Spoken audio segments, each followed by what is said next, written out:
What's going on, y'all? It's JD Piquel. Today on the Hard Count, we're going to talk about the playoff games that we already have baked into the regular season.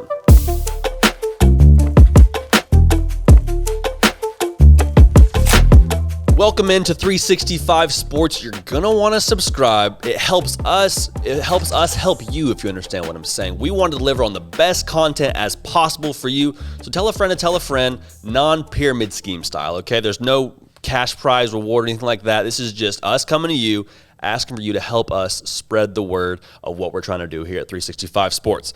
So, we got the college football season on our front door. On our front step, I should say. I don't know if you're on the front door, you're probably going in the front door the wrong way. It's here. Okay, so there's so much to be excited about. We got so many games on the docket. August 28th is your first taste of college football. September 4th is that first full weekend.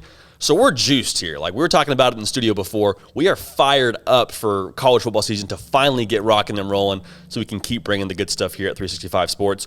But one thing that is talked about ad nauseum and was fair to be talked about ad nauseum this offseason is the fact that the playoff is potentially expanding in the not too distant future. And I personally, I'm sure, you may not agree with this. I'm sure that I'm probably the minority in thinking this. I think the expanded playoff is a waste. I think it is a waste for a variety of reasons. There's another video on that. You can go check that out on the playlist for the hard count. But I think one of the primary reasons it's a waste is because we already have playoff games baked into the regular season.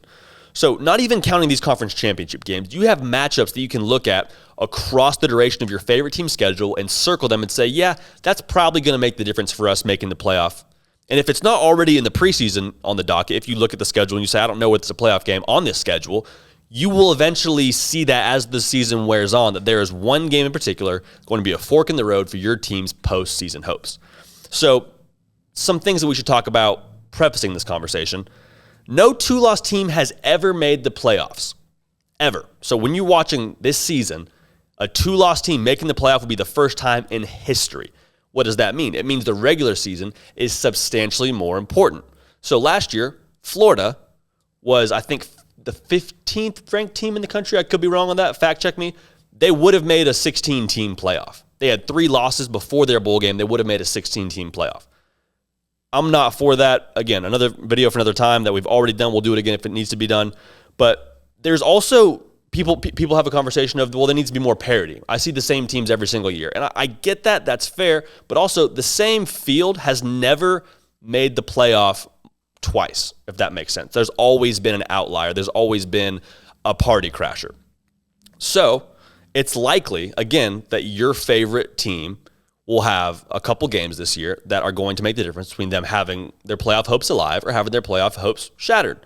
And you can look at the docket right now in the preseason and see a couple of these already. So we're just going to go down the list here, talk about some games that are bona fide playoff games in the regular season, early in the season. Some are non-conference, some are conference games. Bottom line, as college football fans, we get to enjoy them and we get to see the fact that these are going to be teams that will probably have a large impact on their future hopes for the playoff based on these games. So without further ado, the first game that I'm looking at, opening weekend, the big weekend, not August 28th, September 4th, Georgia and Clemson. Neutral site in Charlotte. Both of these teams have essentially their playoff hopes on the line. For Georgia, I don't know that you can run the table in the SEC. Again, a two-loss team has never made the playoff. So if you're telling me Georgia loses to Clemson and then can win the rest of their schedule, I'm not sold on that, my friend. I think they have to win this game in order for their playoff hopes to remain alive because they're going to probably get at least one loss in the SEC schedule. For Clemson, you have to go pretty much perfect if you want to have a shot at the playoff. I understand that a Georgia loss is viewed differently as a loss to Syracuse.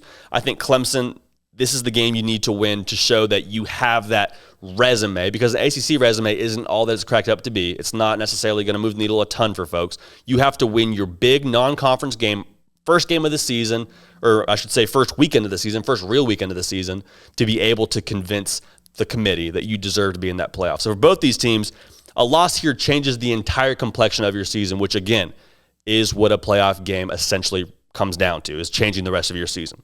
Moving on, September 11th, Oregon at Ohio State. I'm fired up for this, man. The Ducks going into Columbus. You know they're going to have some sweet uniforms. Uncle Phil's going to get them right for that game. Kayvon Thibodeau coming into the shoe, ready to cause some havoc for whoever the starter is for Ohio State, assuming it'll be C.J. Stroud. Whoever's playing quarterback for Ohio State has never thrown a pass in a college football game. Let that sink in. They're handing the keys to somebody who has never actually driven a car before, essentially is what's going on here for the Ohio State offense.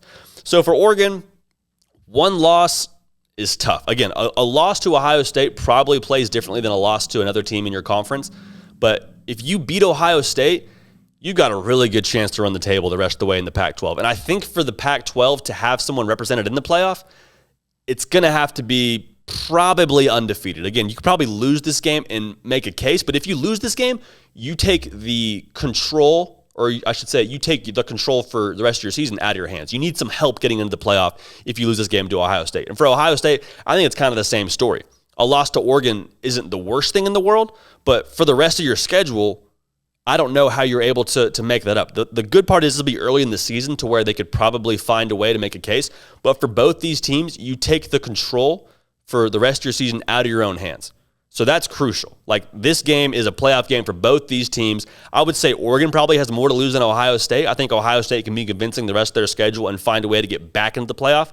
But bottom line, you want to be able to control your own destiny. And if you lose this game for either team, you are no longer able to do that. So just off the bat, September 4th, September 11th, 2 playoff games happening early in the season. We still need an expanded playoff. You sure? You sure that you want to see more teams playing in the postseason? You sure you want to see that? I don't know. Again, September 4th, Alabama, Miami in Atlanta. Bama has to play an FCC schedule after this. They do. They're going to have to play A&M. That's going to be a tough game. Again, no 2-loss team has ever made it to the to the college football playoff. For Miami, this is their Super Bowl, right? De'Aaron King coming off an injury, assuming he'll be healthy, assuming he'll play in this game.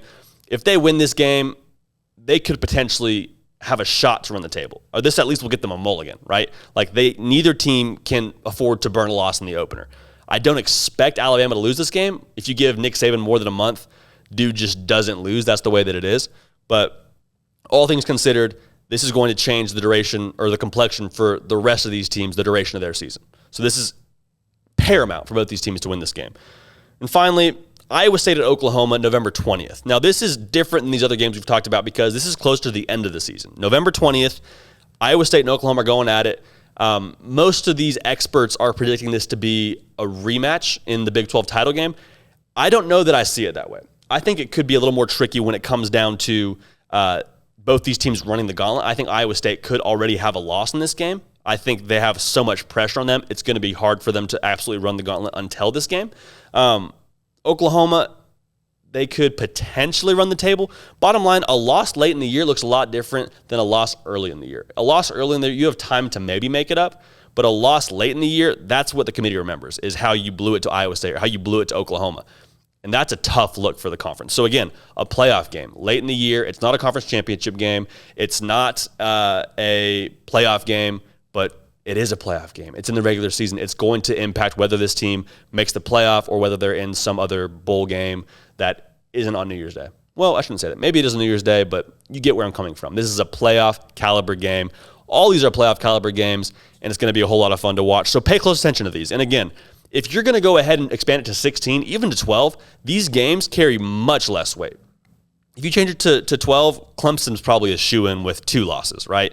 There's a lot to unpack here, a lot to look at, but again, don't expand the playoff. You have the expanded playoff already on your schedule. Keep that in mind. Okay, that's it for us here at The Hard Count. Follow me on Twitter. Subscribe to the channel. Again, college football season is upon us. We want you here with us. We want to do this together. It's going to be a lot of fun. You don't want to miss a minute. And keep this party rolling. We will see y'all next time.